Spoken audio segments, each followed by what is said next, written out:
Good evening, everybody. This is Patrick from the Poison Pen Bookstore, and we're here with another of our virtual events.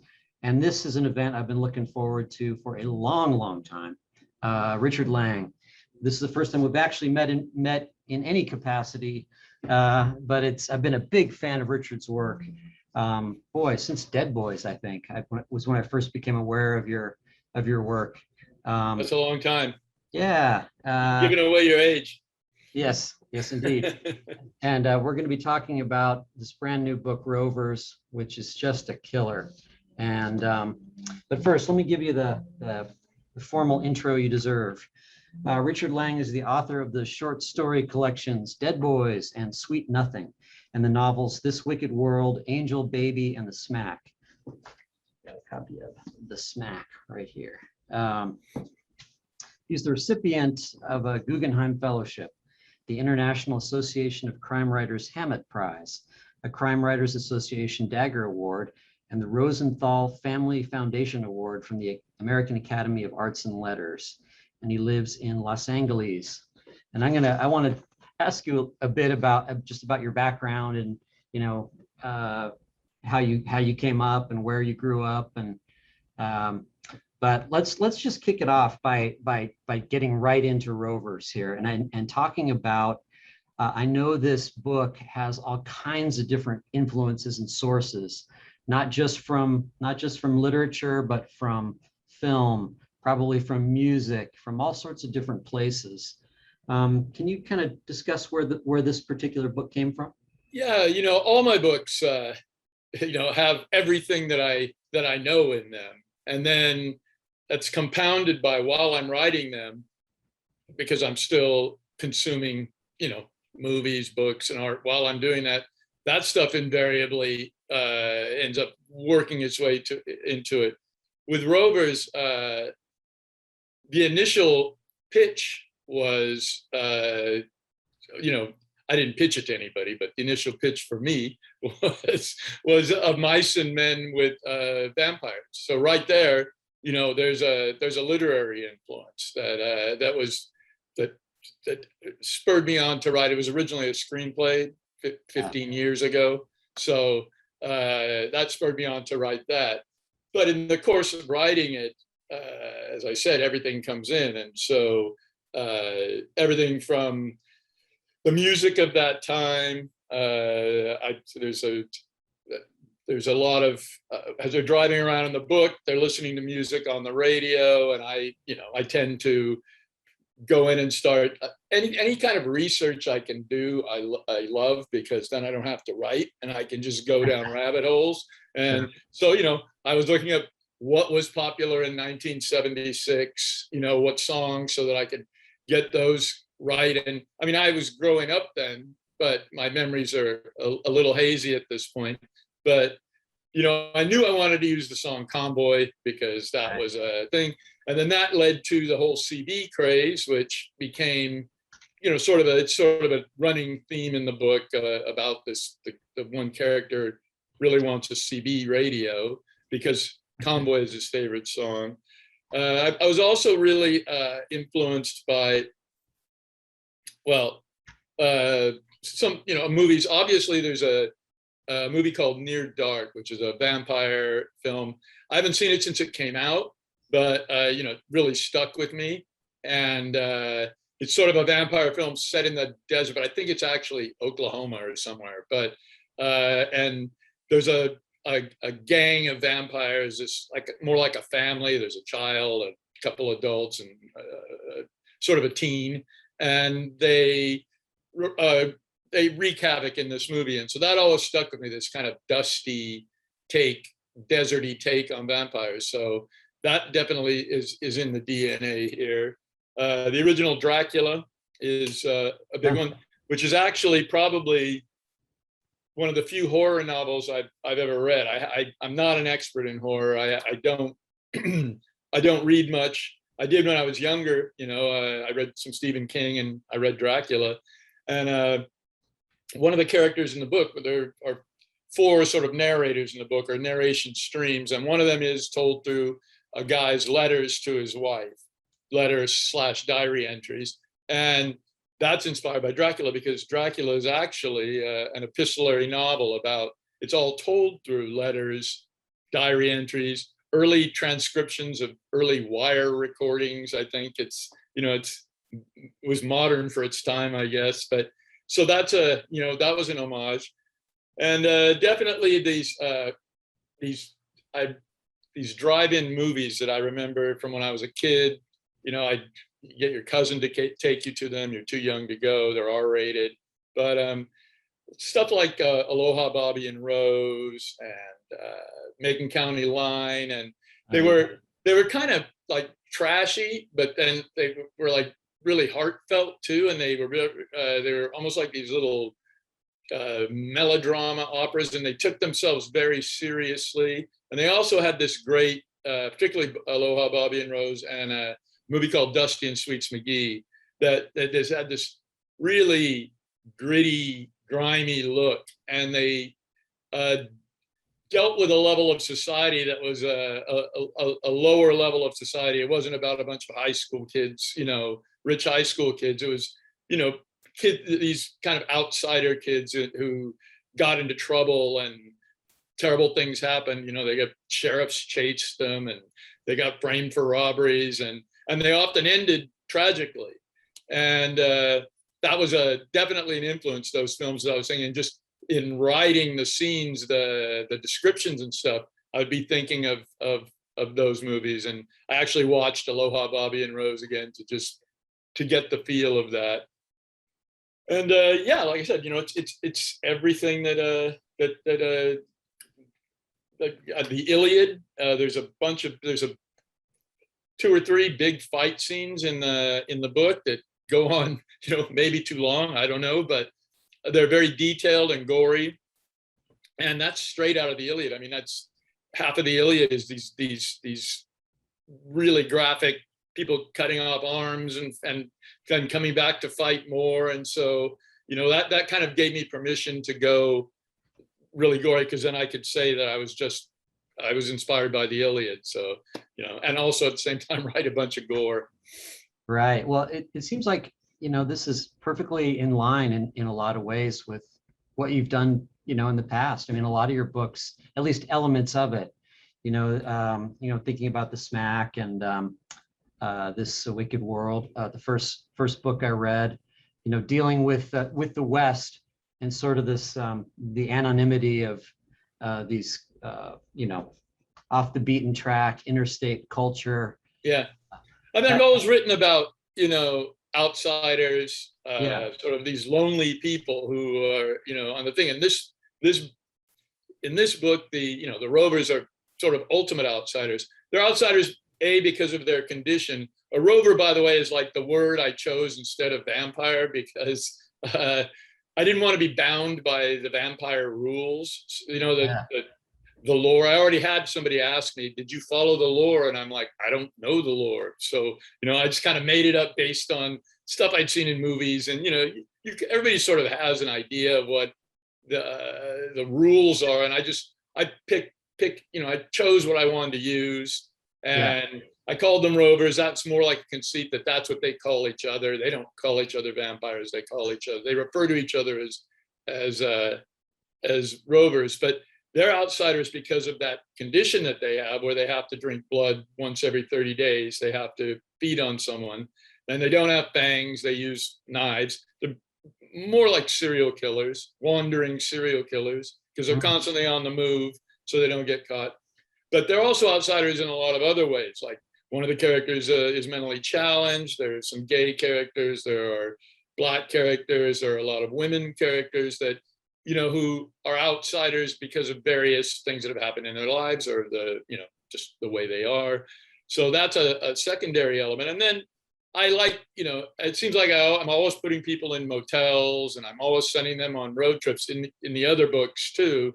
And this keeps up that tradition. Is a lot in bars, and I don't know. That just seems to be the environment that the people that I write about fall into. I notice I've done like 2 or 3 books in bowling alleys too, which is it just seems like something, someplace.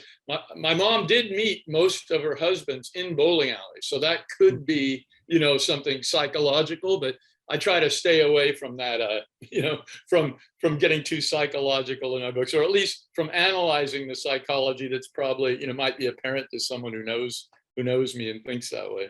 Right, right. You know, it's funny. It struck me in reading this book in particular, that there is a real analogy between the rover, this condition they have, and heroin addiction, in some ways, you know. I don't think it's possible to write, I mean, in modern times, to write about someone who is addicted to, you know, who has to have this blood and who has actual, like, in this case, the one of the characters personifies the urge that he has to drink blood, the need that he has, he calls it the little red devil, the little devil inside him that starts screaming. And you know, I think that's probably a pretty good metaphor for addiction. And so I was able to play with those tropes because I've written a lot about drugs and drug addicts in the past. So once again, you know, I find a way to get these themes that seem to obsess me. They worked their way into this book, even though it's a completely, you know, new sort of set of rules for me. I've never written a book set in the past. I've never written a horror book. So there are a lot of new things going on here.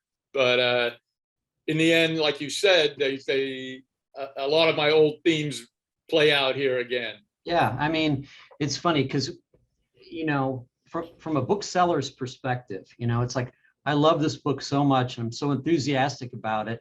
Thanks. And it's such a rich piece of work. There's so much going on. And so it's like when I'm trying to avoid, I say, hey, this is a classic noir novel with, you know, with a lot of other things in it, you know. It's a meditation on grief, you know. It's the difficulty of family. You know, this guy is weighed down taking care of this brother who he doesn't particularly like anymore, but because of a promise to their mother, he has to take this guy around with him. I mean, I tried to make it, you know, relatable in that way. You have to do that when you're writing about trying to get people to not, you know, I never try to get people to root for people in my books, but I'd like them to have some understanding, you know, of why they're doing what they're doing. And so these are probably the most extreme set of characters I've ever dealt with because they're all murderers. And you know, no one's perfect, Richard. I know stuff happens, but you know, so you know, you have to make it. I had to make it. You know, you've got to give people something to hang on to, and you know, it was something that worried me whether people were gonna, you know, be able to relate to the characters at all, or just say, I don't want to read. This is, you know, a bunch of killers. But it seems to have worked out pretty well. People are picking up on the themes that I put in, and the relatability factors that I added in to try to keep people reading. Yeah. Well, let's do kind of a deeper dig on the book, which is, I mean, the basic. I don't want to give any spoilers away, but as you said, there are four major narrative threads going, and the two central players, I suppose, are these brothers. And they're, you know, they're rovers, they're vampires, and they're traveling. They've been on the road for 70 years, as the 70 years, yeah. And there's I also love the fact that Edgar, who's the one that has you know, mentally challenged, I guess you'd call it, or handicapped in some way, he has a cat, right, named Abby, who is also turned. Right. I love a bloodthirsty cat. Yeah. And so anyway, that, you know, they're together, you know, and Jesse's looking after Edgar, but in some ways Edgar's looking after Jesse too. And you know, they're, as you said, they're traveling around the margins of society. Well, the idea is that they have to feed on prostitutes, drug addicts, hobos, alcohol, lonely alcoholics in small towns and things, because those are the people that nobody will miss, and they won't get into trouble, and they can get in, get out once a month, and they're constantly on the move. So every month they're somewhere, every few weeks, every month they're somewhere else in the Southwest, and they're able to get away, to keep hidden by feeding on that strata of society. So consequently, they're trapped in that strata of society. They don't have a lot of money. They live in crappy hotels and eat fast food, and it's just it's not a very good existence. But I didn't mean to interrupt you. Go on. No, not at all. And so let me see. I kind of lost my train of thought. Oh, that you were just describing their relationship and how they're constantly on the move. And yeah. I wanted to ask you about the point of view, the actual writing. Going back, I was interested to see that you tell Jesse in the third person, and you give Edgar the first person. Edgar has some alternating chapters in the first person. Right. Yeah, can you talk about that? So it's written, a quarter of the book is written from the perspective of the mentally challenged brothers. So you're getting his vision of the world and his perception of their condition and his obsessions. He becomes a character rather than just being this hulking, man, 50-year-old, as I say, he's a 50-year-old man. There's an 8-year-old boy dragging the shell of a 50-year-old man around. Right. And because he's about 8 years old in his head. And so you learn his personality through that, because if you just looked at Jesse's point of view, you would see just the mentally challenged kid. You find out he has this rich inner life. Right. And, that comes from the Benji Compson in Faulkner's Sound and the Fury. You kind of go with that. But Edgar's the brother. His obsessions are literally super into cartoon hosts in various, they travel so much, and in every city they go to, he knows who the cartoon host is, which was something they had when I was a kid. The book takes place in '76. It's where they had this guy who would, he'd dress up. If you lived in Seattle, he'd be a sea captain, and in Bakersfield, he'd be a farmer, and he'd be the host that introduced the Popeye cartoons in the afternoon. And I think every town, when researching it, every town had them. Like even little markets had their own version of these cartoon hosts. But that's another rabbit hole I got to go down and waste, a few hours learning about children's hosts. But that's one of Edgar's obsessions. He has his cat that he's obsessed with. And he's also, you get this idea, you get his take on things, this sort of rebellion he's having against his brother, being controlled by his brother for all this time. The brother resents, having to take care of him, and Edgar's resenting being controlled by the brother. But those were the most fun chapters to write, because I'm not really telling story in most of them. I'm just creating character, and his way of thinking is odd, and it's all about what he knows. I know this, and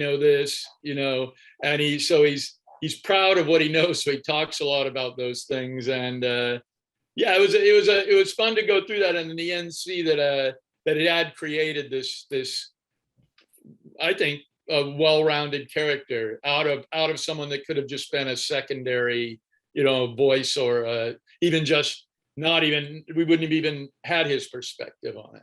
Right. He could be just central casting right. Kind of guy. It'd just be Lenny. Yeah.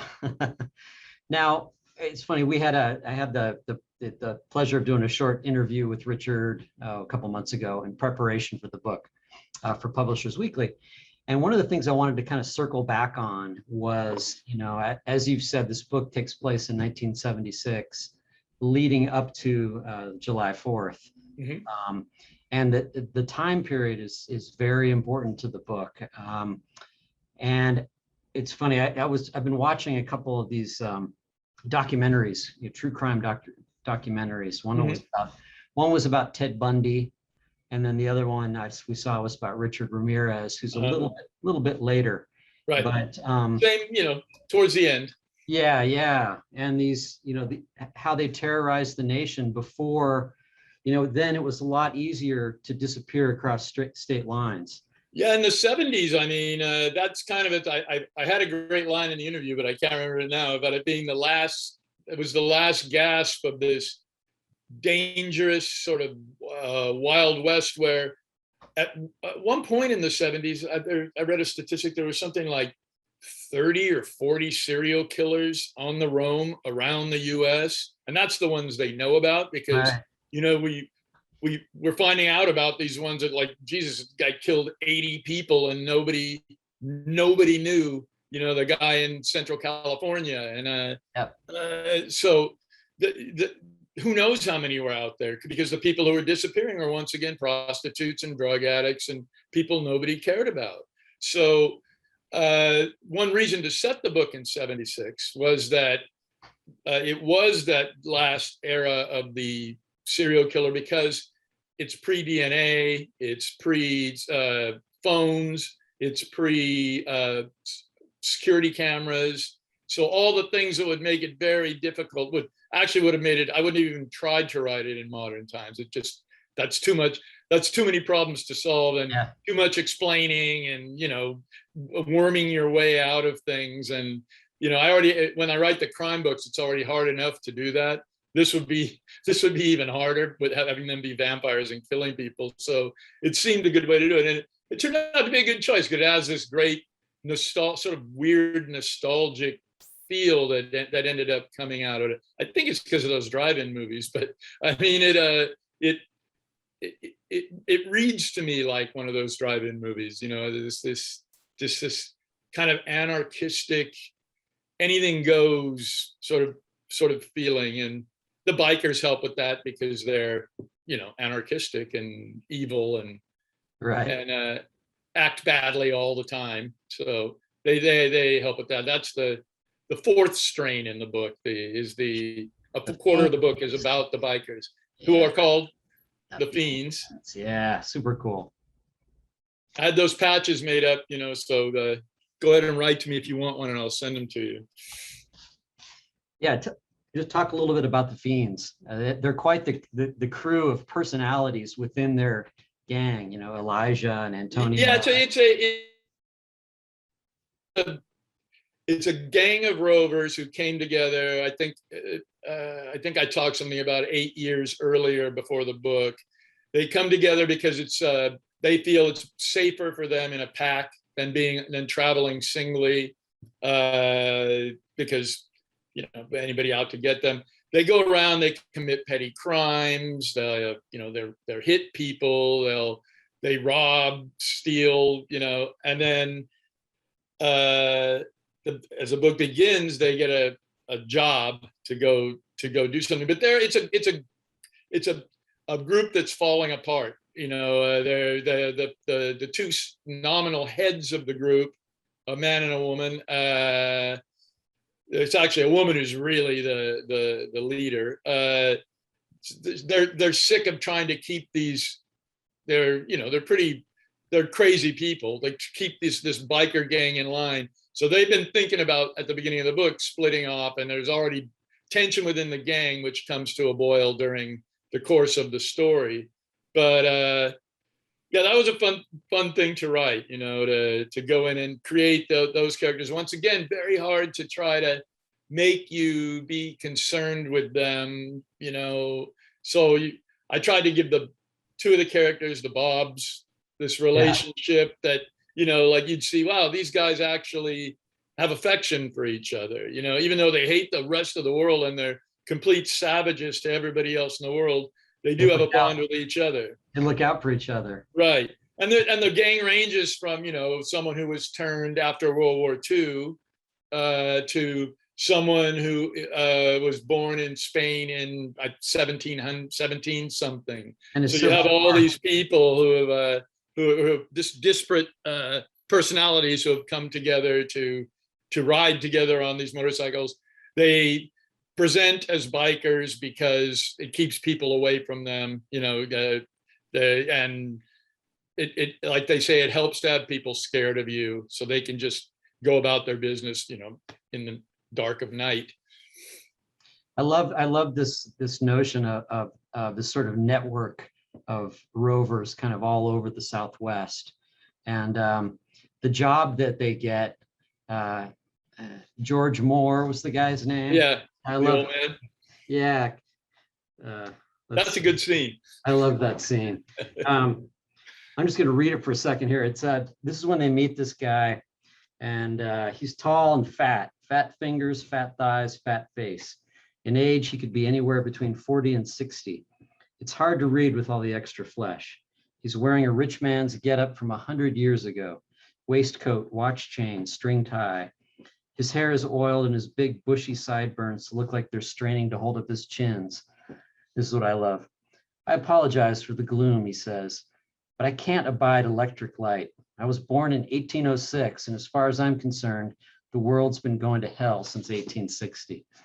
I love that. Yeah. And so, well, you know, it's fun to get to play with that stuff when you're writing this. It was I got to range a lot wider in this book than I got to in the crime books. And then, I'm glad I took the chance of jumping to a new genre and just completely sort of resetting the surroundings in which I then pour, my old obsessions. But I got to, this is like the freest book I ever wrote, where I just got to sort of play a little more without worrying so much about getting the plot. Although this was a tough one because of the structure. It's I don't know if you noticed, but the four viewpoints of the four narrative strands, they always fall in the same order through the whole book. So it was really difficult trying to get them to fit together. It was like writing a poem enjambment or something, like, where am I going to end this to begin this? And with the individual chapters, because I was determined not to go out of order ever. And interesting. It's something nobody's going to notice, but it was one of the hardest things to do in the book. That's always how it is. Everybody's like, yeah, that was great. And I'm like, but did you notice like all the hard work? But that you're not supposed to notice it. If you notice it, I'm not doing my job. I'm not, keeping you moving through it. But that bit was hard, and I had it perfect up till the end, until my wife read it, and she said, that chapter is really the ending. The first chapter in the last section, there were 3 other chapters following it, and so I ended up chopping that chapter in half and moving it to the end. So my wife's responsible for ruining my perfect symmetry on that, but she also made it a much better book. I mean, she was absolutely right that last chapter had to be what it is in order. You know what I'm talking about. I do. It had to be there, and it had to be where it was in order for it to have the resonance that it does. And I'm a big believer in, sort of big endings, because that's the last thing people remember when they close the book. And so if you can get them right at the end, and like maybe they'll forget the things they didn't like beforehand or something. But so and I think I nailed it in this one. Well, what we were starting to talk about with this Charles Sanders character, Mm-hmm. he's one of the 4 narrative threads, Mm-hmm. and he's the father of his son was killed by rovers. We find out He doesn't know. He's searching along, but he comes to find out. Right, and he's just completely destroyed by grief, and searching around the West. Well, once again, we're into family, because he treated his son badly. And for that reason, his son left home. And his son left home and ended up getting murdered. So he carries this grief and the police could never solve the murder. And he carries this grief, and he goes out a year after his son dies. He gets this van and drains the family's bank accounts and takes off on this quest to find his son. As the book opens, he's been on the road a year driving. He has a bunch of postcards that the son sent home from different cities. So he's just been driving around these, 8 or 10 cities over and over and over again, interviewing people he has painted on the side of the van, son murdered, please help, which that's a thing I saw in the desert and stole. Like, I was eating lunch and there's that van in the parking lot of, I was out in, I don't remember where it was, Tonopah or something. And so that just came straight from life, which most of the things in my books come straight from life. I'm not super good at making up detail. So I end up, they're like diaries for me. Like, if I see something during the day, I go, oh, I can incorporate that into this chapter. So for me, when I go back and read the books, I know exactly, like, when I see something in a chapter, I remember the day I wrote it because I used that detail that I saw that day in that chapter, even though it's, set in 76 or something. There's some way the light fell or an expression I heard that's in there, and it's like a diary for me. But yes, Charles is he's also our way into the story, because he's the guy everything gets explained to. The rules of being a rover get explained to him and thus to the reader. So he also fulfills, besides feeling like this sort of spiritual function, he also fulfills a narrative function too.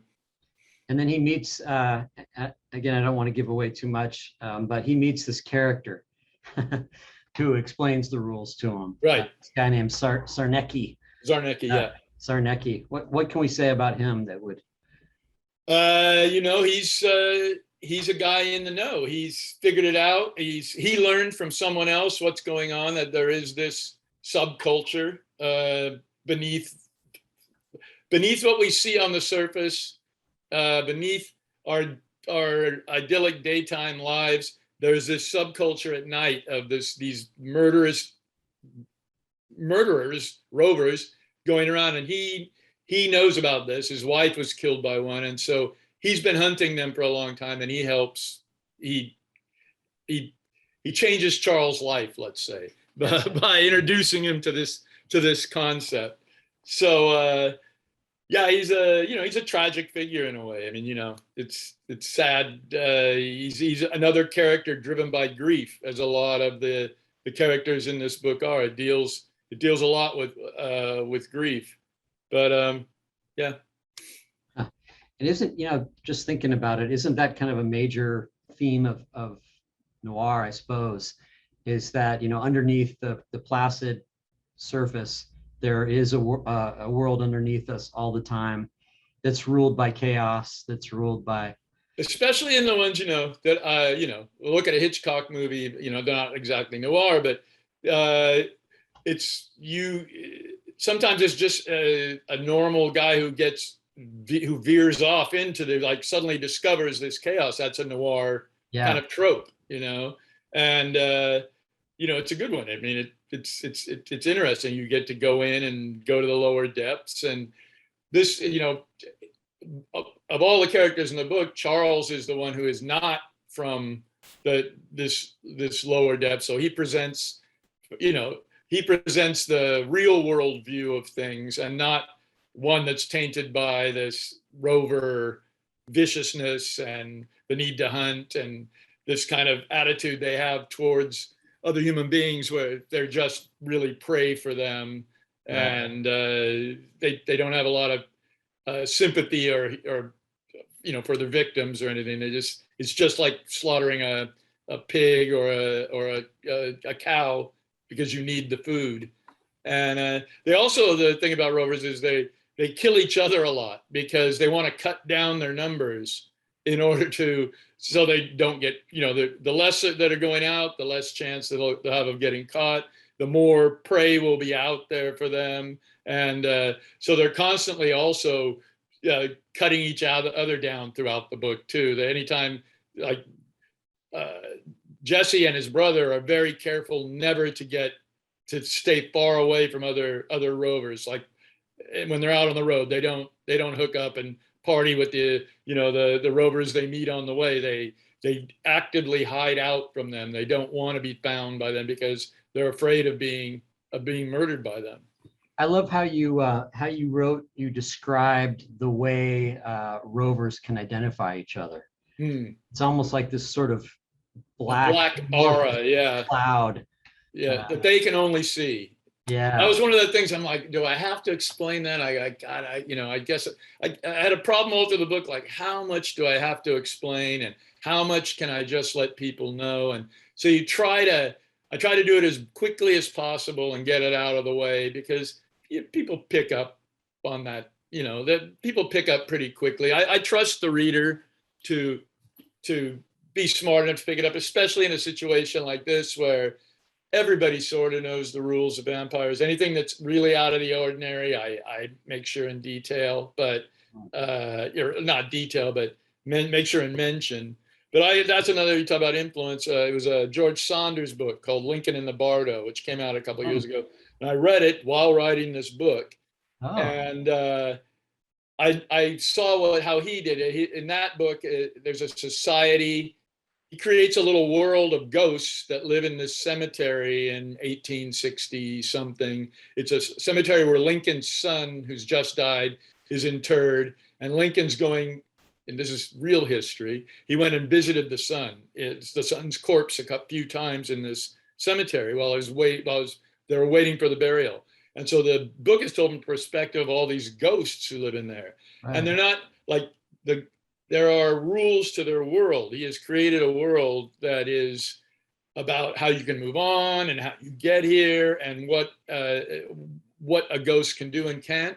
But he kept it so light, the way he got the points across. He got just enough that you needed, and the rest you could just sort of figure it out or follow the action and get what it was. So I went back through Rovers and took out a lot of the explanation. Not a lot, but I mean, I took out some of the explanation that I had in there because I realized I could get away with a lot less. So Right.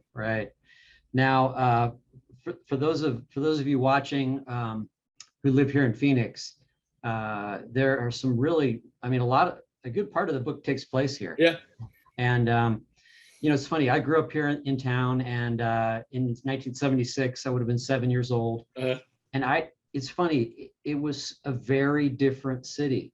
Obviously, it's grown like crazy, but my memories are of being, in the back of a green Plymouth Duster, cruising down these wide streets. But the way you describe it visually, I was in such admiration of how you did it. And I asked you, and you're like, yeah, I just did some research. Yeah, I'd actually I've been to Tucson, but I've never been to Phoenix. But I lived in Bakersfield, and like it's a dusty place, and I was kind of able to base it off that. But and I did research. I looked up buildings. I looked up the skyline from then.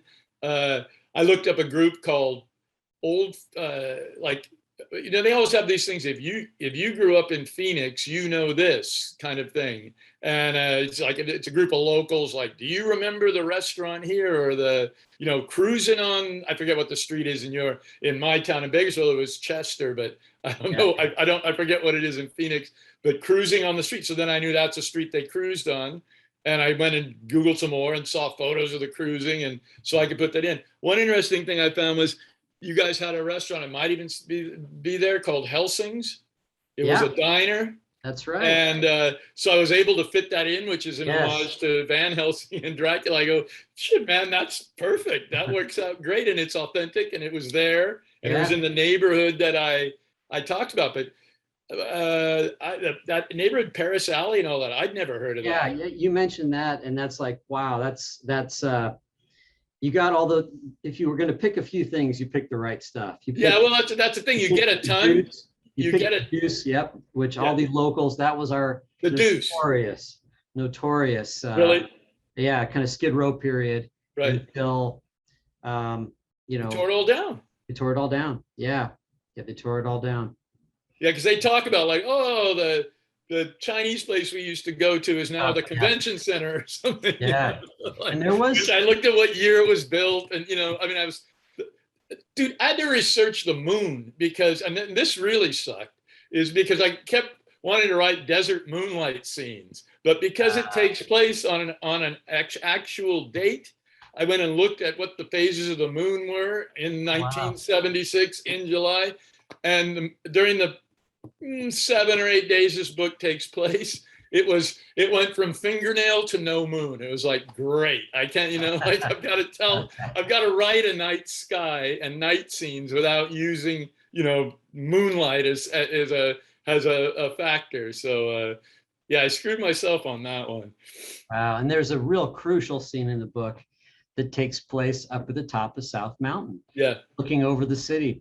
And, when you come out, we'll drive up there because you can. Yeah, I'd love to. You can drive all the way up to the top, and sometimes if, if I'm going on full Phoenix nerd history and I have people in from out of town, I'll take them straight down Central, through South Phoenix from downtown.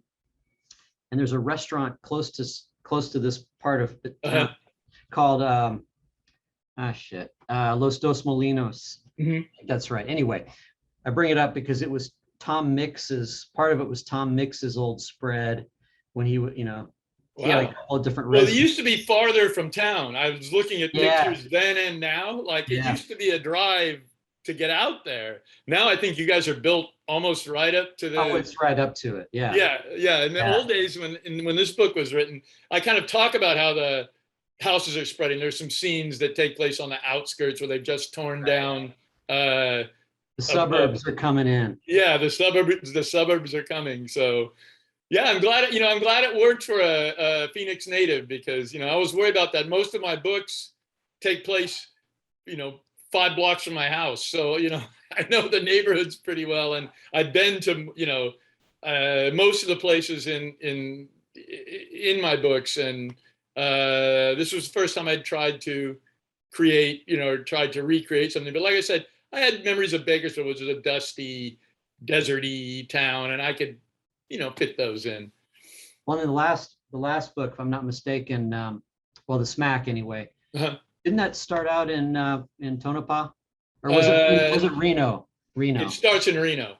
It actually started, and then it's in Afghanistan, another place I had to make up. I didn't go to Afghanistan, but I have been to Reno, and the hotel he stays in is the hotel I stay in. I could go give you the Reno tour, like of the casinos he gambles at or the casinos I gamble at. So that was easy research and fun. Not profitable, but it was easy and fun. I was thinking, have you read a book that came out, I don't know, maybe 10 years ago called American Nomads? No, I haven't. It's a wonderful nonfiction book that would probably be right up your alley. And it's by this British journalist named Richard Grant. And he spent, I think it was like 15 years in America. And his goal was to stay in one location for no longer than 3 weeks. Wow. And then he would write these articles and dispatches back to a magazine in the UK. He's a rover. He's a rover. And so in the book, what he does is he explores all these modern, fringe nomadic groups, modern day hobos, senior citizen RVers that travel the country, carnies, carny workers that still survive. They go off on the reservation circuit. Right. But then, while he's writing about the modern groups, he'll go back and give you a really interesting historical overview of mountain men culture. Right. Plains. Well, I'm gonna have to check that. That sounds great. Plains Indian horse culture. Cabeza de Roamers, people who roam. Yeah, rovers, exactly. Yeah, who are always moving around. And yeah, it's weird when you talk about the RV culture. They kind of made that movie about it recently. I saw that. But I remember I first seen that when I'd go to like the Grand Canyon, and there would be like old retirees working at the bar at the El Tovar, and they were seasonal. This was 20 years ago. The seasonal workers who would come in and stay in the park all summer and work and make money, and then head off to the next place. Yeah, Quartzsite at Slab City. Yeah. Not Slab City in the summer, man. That's too hot. Well, yeah. I mean, getting back to the very beginning of our little talk here. I'm just interested. Tell me about Richard Lange the portrait of the artist as a young man. I grew up in California in small towns. I was born in Oakland, and then we pretty quickly moved out to a town near Stockton called Manteca in the Central Valley, and lived there until I was, 8 or so, and then we moved down the valley to Bakersfield, and I lived there until I went to high school. So I grew up in this kind of a hard scrabble, working class environment, and then I came to LA when I was 17, and never looked back. I've been here ever since. Couple, detours. I went to Spain for a while and taught at Berlitz after I graduated from USC, and then got a job. I started working for after I got out of college. I started working. I studied film at SC and never did anything in that. I shouldn't have been a film major. It was I didn't even know what that was. I came from this went to high school in Morro Bay, California, and I came to LA and thought I was going to be a filmmaker, but I didn't realize that you have to do that with a bunch of other people. I thought I'd just I don't know how I thought I was going to make these movies by myself, but I pretty quickly at SC got into writing fiction and took classes with T.C. Boyle. Oh, wow. And I took like 3 or 4 of his writing classes, and he was the first guy that encouraged me, like, hey, you can do fiction. So you're pretty good at it. So I kept doing it after college, even though I was working in bookstores and things like that, and I worked in a supermarket for a while, and I ended up getting into Flint I worked for Larry Flint as a copy editor. Then he started a heavy metal music magazine. I worked on that heavy metal music magazine for 8 years. And I just sort of I was an editor. So I didn't write at work. I just edited other people's stuff and would go home at night and work on the short stories. I did that for 20 years. And then finally, wow, I got my first story published when I was like 33, and my first book published when I was 44, 45. So it happened late for me, but it's kept going. So I must have been ready, but I've been able to do it full time since then. That's fantastic. You must have quite some. I didn't realize you worked for Larry Flint. You must have. Yeah. It was an interesting place. I mean, it wasn't at all what you'd think it would be. It was very professional, very corporate. On the editorial side, copy editors will appreciate this stuff, but we had a style book that was 2 inches thick. We followed Chicago Manual of Style, plus Flint had its own style book, and that included, the porn had to conform to that, and the magazine I worked on, the heavy metal, he also bought a lot of like straight mags because he was trying to expand the company. So he bought photography magazines and fashion magazines, and so we were putting out a bunch of magazines, but everything was, they were sticklers about style. So that's where I really learned the skills that have kept me when I needed a 9 to 5. That's why I learned all my editing skills, and there were a lot of interesting people there because there was no publishing in LA, and anybody that was interested in publishing or writing, there was a Weider company which made muscle magazines. And then there was Joe Weider, and then there was Flint, which did porn and other things. But so you've met people. I know people there who've gone on to be novelists, big journalists, people who've gone on to be screenwriters. Who all came out of that place because it was one place that would offer writers and editors a job, and they actually paid decent wages. So.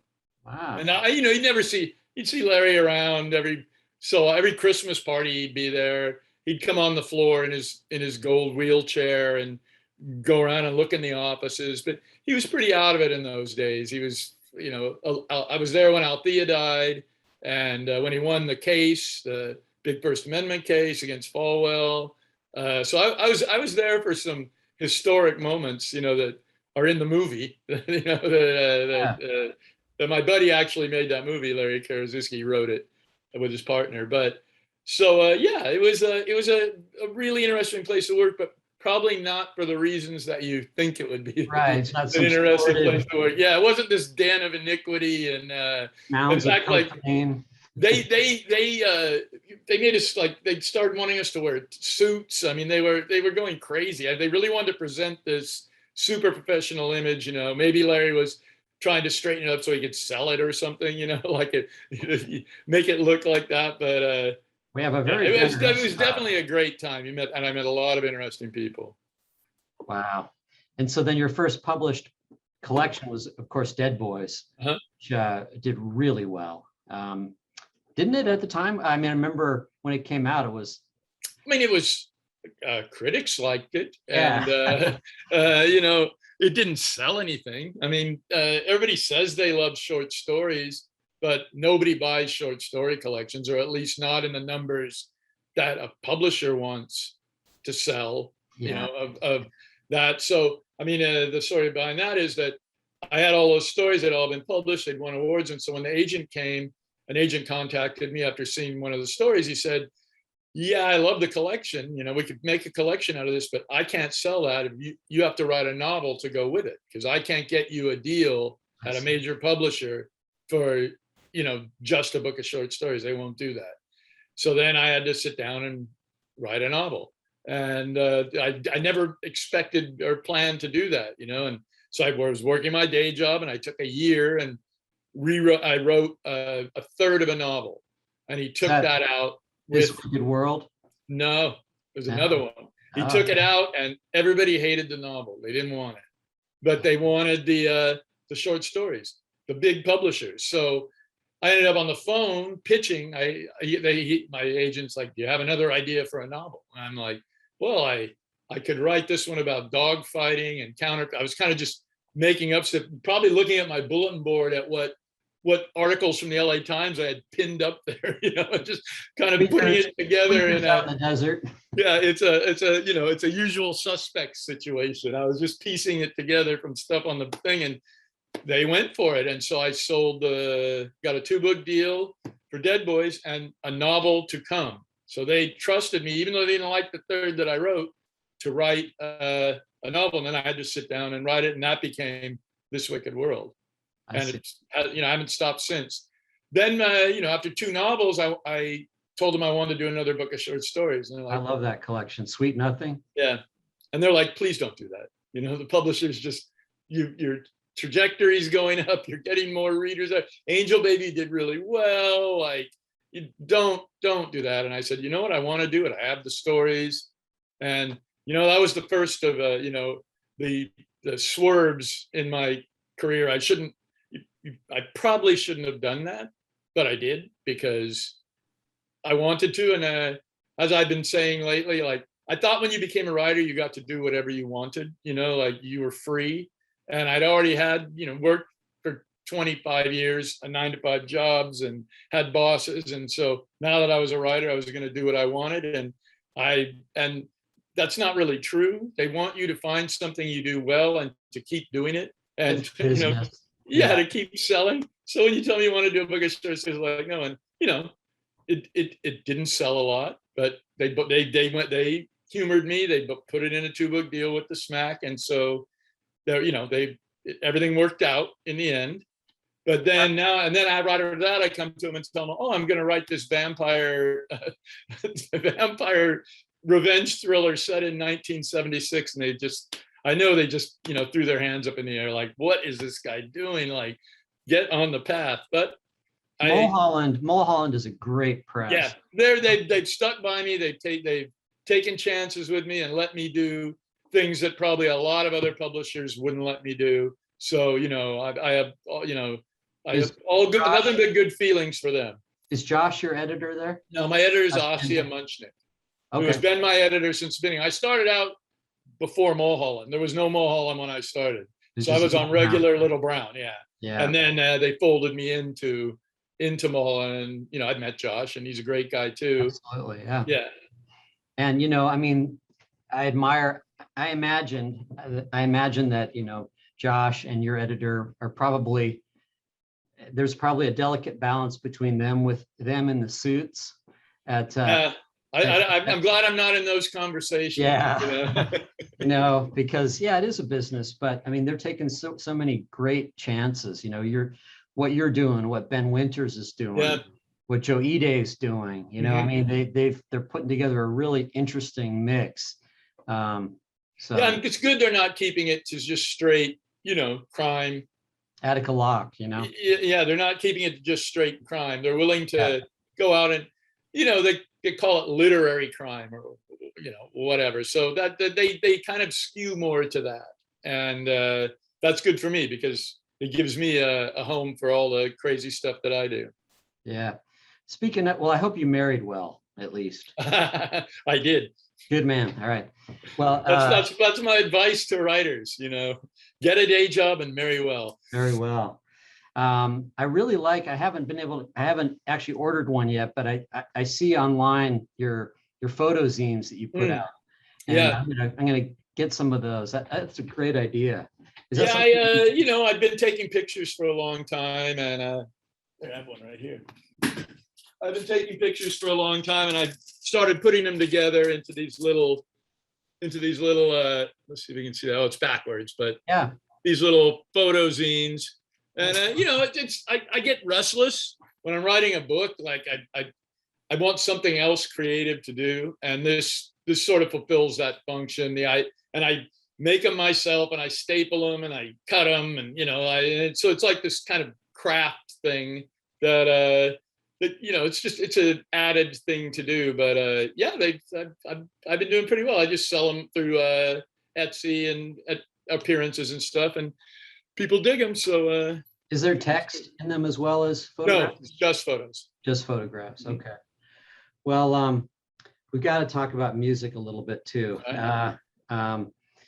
Richard and I share a lot about our somewhat interlocking musical tastes. And are you going to go ahead and put together a soundtrack for Rovers? I don't know at this point if I'm gonna do that. I've done it for the other books, but there's a lot of ways I could go with that. I mean, there's a song that Edgar sings throughout the book, which is by Stephen Foster. Like that would have to be on there. You can find versions of it, on scratchy old Victrola records, and a lot of the songs that he's into are old songs because he grew up in that time. But I don't know, I don't know. My real area of expertise in music is so small. It's LA hardcore from 79 to about 85. Like that is, where I saw every band. I was super into the scene and getting all the records and everything. So any Black Flag, Minutemen, anything on SST, I know that you sent me that record, that song today off of Hell Comes to Your House. Yeah. I remember that was a huge record for us back then. The Rodney on the Rocks compilations. And right. Speaking of an Arizona band, I saw Meat Puppets the first time they ever played in LA. Now I'm really showing my old man punk rock. This is what it's like to go to a bar with me. So I saw the Minutemen. I saw Meat Puppets the first time they played LA at a little bar called the Grandia Room down on Melrose. There were probably 4 people there. They didn't even have the album out yet. It was still just the singles. So, I can go on forever telling those old war stories of the 6 years I was cool. Yeah, it was funny because there was a cool little record store here in Tempe, where the university is, called Roads to Moscow. Wow. And it was this little, and they specialized in punk and new wave, and me as a little 13, 14-year-old squirt, I go there, and I remember having the first Meat Puppets single, and I bought it, and at the time it didn't, I wasn't ready to connect to that. Yeah, it was weird. Yeah, and but I had it. I wish I still had it, because it's probably worth it. I wish I had all the singles I had. I had all that stuff on singles, and then you're moving around after college, you giving various people boxes, and suddenly your record collection, doesn't, disappears from someone's house or something. But back then, I was like, who cares about this stuff? I've got CDs now. Right, exactly. I'm glad, I kept a whole lot of my stuff. Great. I almost dumped it, in various moves, but Yeah. yeah, that's Yeah, but what are you gonna do with it now? Are you gonna sell it, or are you just gonna like yeah, admire it, touch it? I don't have anything super valuable, Yeah. I just have stuff that, and a lot of it's beat to hell, from that Yeah. period. Oh yeah. Uh, Imagine those stereo needles, and you play those things over and over. They just cut right into the wax. yeah, but I remember some, like when you mentioned Hell Comes to Your House. You remember some of those compilations like Let Them Eat Jelly Beans and Yep. All Quiet on the Western Front, or I was super into this one called Chunks and one called Cracks in the Sidewalk, and they came out on 45s, and they were from the Minutemen had a label for a New Alliance. They had this label, and they put out, check those out sometime. They're on YouTube, the full, little singles. They have like 6 or 8 songs. There was a Descendant song, a Black Flag song, Minutemen right. song, stuff that's never been collected. And I was super into that stuff. Those anything that came out then. I mean, I was at the record store I forget what day it was, Friday or whatever. I was there every, looking through the new releases and finding stuff. But I remember that really first. was only into LA stuff. Like I I- just heard Suicide, the group. yeah, I just heard that like 5 years ago, and I know it was out then. I remember seeing the record in the bin, but I was like, yeah. English, I mean, our New York, New York, New York. I was the same way with Marquee Moon. I was aware of its existence, and then maybe it's been a long time now, but maybe Yeah. 20 years ago, I finally. Well, we're just talking about Big Star. I just read. I mean, I've heard my musician friends talking about Big Star forever, and I'm sure it's been playing in a room. But I just got turned on to it in like the last couple of months because I'm reading a book about the Memphis music scene in the 70s and 80s, the 60s, 70s, and 80s, and I just started listening to the records, and I'm like, geez, man, the stuff was great. Why didn't I appreciate it? But I find that with books and movies and everything, things that I dismissed when I was younger, or was just too busy or too into my own thing to actually sit down and get into. It's maybe my system slowed down, but I go back to them, and I'll rediscover. They'll come back around, and I'll rediscover them, and I'll be like, wow, why didn't I like this back then? But it's kind of good because you get to now discover. You get to get enthusiastic about things. When it's hard to find enthusiasm these days, frankly, for new stuff for me. Well, it's interesting, isn't it interesting how different things sound, you're ready for them at certain times in your life. Yeah. They'll sound right to you at certain times. Yeah, I mean, I think that's in certain books, they're just not going to hit you right.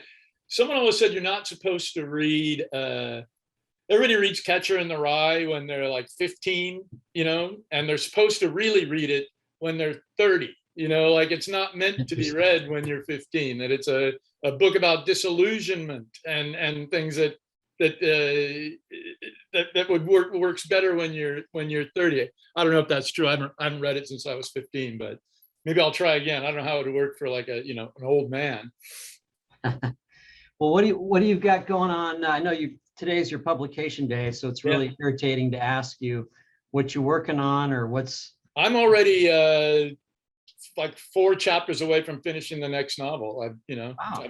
I've buckled down and it's going a little quicker. Once again, it's something different. It's not, there are no vampires in it, and it's set now.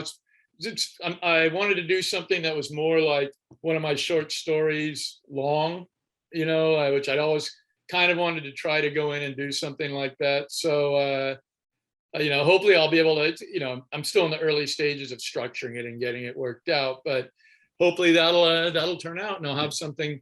I won't be 4 years between. This was 4 years between books. Hopefully, it won't be 4 years between books. If Josh and Asha like the new book, we'll see.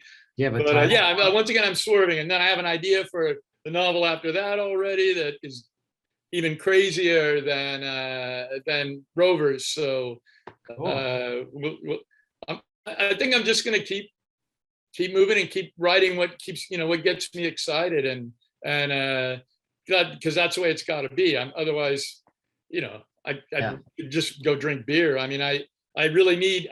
I've got to keep myself excited, and then every book I try, I find something in the books to keep me going, and I'm always excited about some problem that I'm trying to solve, or some swerve I'm making, or if I'm not doing that, I'm not interested. I don't want to sit and write a series. That just wouldn't work for me to write a same character in a series over and over. It just that I've been kind of offered things like that and suggested, but it wouldn't work. But like I said, I want to be my own boss. I want to do what I want to do, and luckily I married well, so I'm able to bridge the gap when I need to. Have you sold the film rights to Rovers yet? I can't really say a lot about it, but it's the first book I ever had that's been optioned before publication. Wow. But it's actually for TV, but they're, as we speak, the contracts are flying back and forth, but here's our offer, here's our counter offer, here's I'm just waiting to get the email that tells me how much they're gonna give me for it. Nice. Boy, if it was done right, it could be so good. Oh, I think it could make, they're talking a limited series, or not a limited series. They actually the guy said, I think you can get like 3-4 seasons out of this. But, of course, there'd have to be a lot of work done to rejigger things and rewrite. Like, certain things can't happen that happen in the novel, Right. But otherwise, you're not going to get much more than a season out of it. So, but it'll